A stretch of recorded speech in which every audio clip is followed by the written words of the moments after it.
ជំងឺដ៏កាចសាហាវនឹងកំពុងតែឆ្លងរាតត្បាតថ្មីៗនេះនៅប្រទេសឥណ្ឌាអ្នកទាំងអស់គ្នាដែលបានតាមដានវីដេអូខ្ញុំចាស់ៗដែលខ្ញុំបាននិយាយពីតុក្កតា Simpson ដែលទាយពីជំងឺនឹងផ្ទុះក្នុងឆ្នាំ2026នេះឥឡូវនេះគឺកំពុងតែមានជំងឺផ្ទុះមែនហើយអ្នកទាំងអស់គ្នាដែលជំងឺនោះមានឈ្មោះថាជំងឺនីប៉ាជំងឺនេះផងដែរគឺបង្កឡើងដោយវីរុសធ្ងន់ធ្ងរមែនតើអ្នកគ្នាហើយអាចបណ្ដាលឲ្យស្លាប់ផងដែរអ្នកគ្នា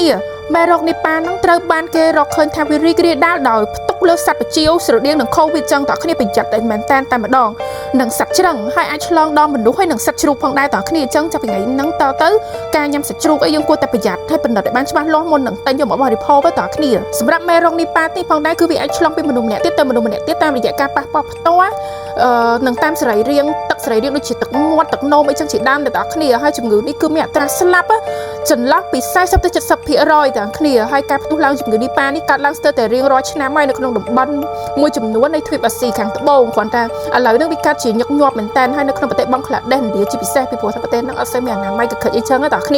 ាជំងឺនេះក៏ធ្លាប់ផ្ទុះនៅប្រទេសម៉ាឡេស៊ីហ្វីលីពីននិងសិង្ហបុរីផងដែរជាពិសេសគឺនៅប្រទេសម៉ាឡេស៊ីក្នុងឆ្នាំ1999ក៏ធ្លាប់ផ្ទុះផងដែរអ្នកគ្នាដែលបណ្ដាលឲ្យមានអ្នកឈឺ300នាក់ហើយបានស្លាប់100នាក់ផងដែរហើយមនុស្សអាចឆ្លងមេរោគនេះនេះតាមរយៈការប៉ះពាល់ផ្ទាល់ជាមួយសត្វដែលមានផ្ទុកមេរោគហ្នឹងអ្នកគ្នាដូចជាសត្វជ្រូកសត្វបជាវសត្វជ្រឹងនឹងជាដើមអ្នកគ្នាអញ្ចឹងយើងអ្នកគ្នាគួរតែប្រយ័ត្នអ្នកគ្នាជាពិសេសដើម្បីកាត់បន្ថយការឆ្លងមេរោគហ្នឹងយើងត្រូវលាងដៃឲ្យបានទៀងទាត់អ្នកគ្នាជាមួយសាប៊ូនិងទឹកជៀសវាងការប៉ះពាល់សត្វបជាវឬថាបជាវងៀតជ្រឹងងៀតអីចឹងចាជៀសបានជៀសអ្នកគ្នាហើយជាពិសេសជ្រូកឈឺយកដឹងថាជ្រូកនឹងកើតជំងឺអីចឹងពេលយើងទិញសាច់ជ្រូកទិញអីគឺយើងមើលចឹងណាអ្នកគ្នាហើយជៀសវាងការប៉ះពាល់ជាមួយឈាមឬសារធាតុរាវក្នុងរាងកាយរបស់អ្នកដែលមានជំងឺនេះហ្នឹងហើយរោគសញ្ញាវិញអ្នកគ្នាជាពិសេសដែលអ្នកដែលមានកូនតូចត្រូវប្រយ័ត្នមែនតែម្ដងរោគសញ្ញារបស់ជំងឺនេះហ្នឹងជាធម្មតាឈឺទៅ3ទៅ14ថ្ងៃដោយមានគ្រុនក្តៅឈឺក្បាលក្អកឈឺបំពង់កនិងពិបាកដកដង្ហើមនិយាយដល់កន្លែងនេះគឺខ្ញុំចាំរូបភាពតុក្កតា Simpson ទៀតហើយដែលអ្នកគ្នាខ្ញុំដាក់នៅ background ឲ្យមើលគឺមានការក្អកក្អួតក្តៅខ្លួនអីអូយអ្នកគ្នាគិតទៅមាន Simpson នឹងស្ដែងហ្មងណាអូខេឥឡូវតមករោគសញ្ញាមេរោគវិញហើយក្រោយមកនៅពេលដែលយើងឆ្លងមេរោគនឹងហើយវាឈាមចូលខ្លួនហើយមនុស្សមួយចំនួននឹងអាចជួបប្រទះការហើមខួរក្បាលអ្នកគ្នាឬរលាកខួរក្បាលអូចឹងបានន័យថាក្តៅខ្លួនដល់រលាកសំខួរចឹងប្រយ័ត្នមែនតើជាពិសេសកូនក្មេងទូចៗនឹងតែម្ដងអ្នកគ្នាហើយរោគសញ្ញាធ្ងន់មែនតើហ្មងគឺអាចលងួយដេករហូតហើយប្រកាត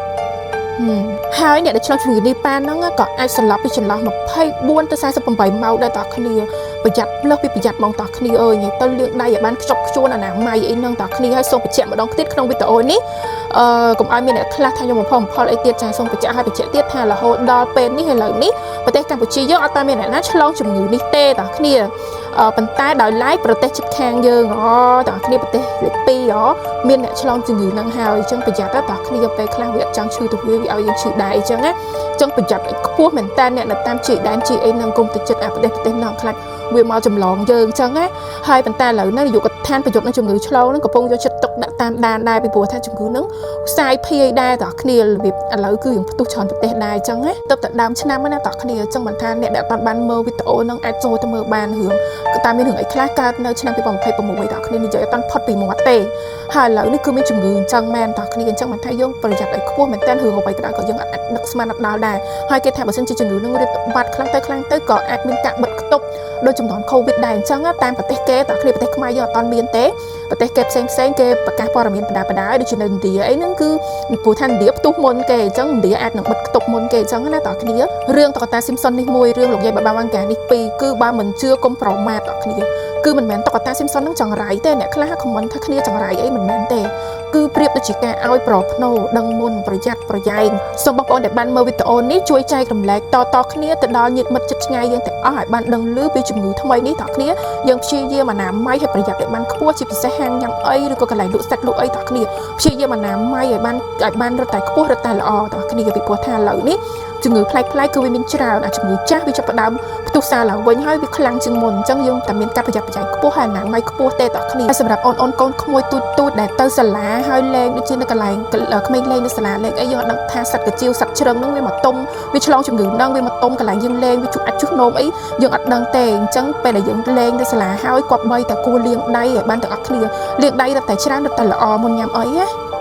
ចាអបរំរឿងបញ្ហាជ្រុះសក់ក្បាលឆក់ដំណងចិញ្ចាមរយទៀតហើយចាសរ៉ូមអេឡាហ្វាគឺជាប្រភេទមេសរ៉ូមចេញពី clinic ស្បែកក្បាលប្រទេសអូស្ត្រាលីនាងខ្ញុំប្រើផ្ទាល់5-6 ឆ្នាំហើយតោះគ្នាមើលសសក់នាងខ្ញុំចាក្រាស់ខ្មុកឲ្យកូនពីអត់មានជ្រុះតាណាសូម្បីតែចិញ្ចាមតោះគ្នាអត់មានប៉ាក់មានផ្លុំអីទេគឺចិញ្ចាម Sin Original ទាំងសក់ក៏អញ្ចឹងដែរអត់មានតតមានអីទេតោះគ្នាអាចគ្រប់ទិញបានពី page របស់ខ្ញុំ Ella Fa នេះផ្ទាល់តោះគ្នាឬក៏ page Ella Fa តែម្ដងគឺនាងខ្ញុំ reply ផ្ទាល់គ្រប់ភ្ញៀវទាំងអស់តែម្ដងតោះគ្នាមានតំណែងចែកចាយអីញ៉ៃៗទេតោះគ្នាគឺខ្ញុំលក់ផ្ទាល់ reply ភ្ញៀវផ្ទាល់ពិតផ្ញើចេញពីប្រទេសអូស្ត្រាលីនេះតើឲ្យអ្នកតោះគ្នាដល់ខ្មែរដល់ផ្ទះតែម្ដងតោះគ្នាហើយពពុះអានេះគឺជាប្រភេទសរុបដែលមានក្បាលលុនបែបនេះតោះគ្នាបច្ចេកវិទ្យាថ្មីចុងក្រោយសួរផលមែនតើលុនកន្លែងណាបាត់ឆក់កន្លែងហ្នឹងតោះគ្នាអាចមើលកូនសក់ខ្ញុំបានតោះគ្នាគឺដុសបំពេញកន្លែងដែលយើងឆក់ហ្នឹងបានស្អាតតែម្ដងតើយូរសក់តោះគ្នាក្រាស់ទៅដូចខ្ញុំនិយាយចឹងអត់ប្រើអត់ដឹងទេតោះគ្នាមានមួយខ្ញុំទិញច្រើនណាស់ទិញតែមួយម្ដងហើយទិញលឹកក្រោយយកទៅកន្លះឡូ1ឡូអីក៏មានដែរតោះគ្នាហើយបើសិនជាអ្នកតោះគ្នាឆាតមកខ្ញុំទាំងក្នុង page Ella Fa និង page Ella Fa គឺពេលខ្លះតោះគ្នាមានការតបយឺតយ៉ាវអីសូមកុំប្រកាន់តោះគ្នាពីព្រោះថាម៉ោងយើងដើរខុសគ្នាអញ្ចឹងខ្ញុំយកតោះគ្នាថ្ងៃយប់អីចឹងខុសគ្នា3 4 5ម៉ោងអីក៏អ្នកតោះគ្នាកុំប្រកាន់អីតែខ្ញុំនឹងព្យាយាម reply ឲ្យបានទាំងអស់គ្នាឲ្យក្បោះក្បាយបញ្យល់ពីបញ្ហាសក់និងចាំនឹងហ្មងតោះគ្នាអញ្ចឹងអរគុណតោះគ្នាមែនតើជួបគ្នាវីដេអូក្រោយទៀតបើសិនជាមានអីអាប់ដេតថ្មីទៀតតោះគ្នាអរគុណ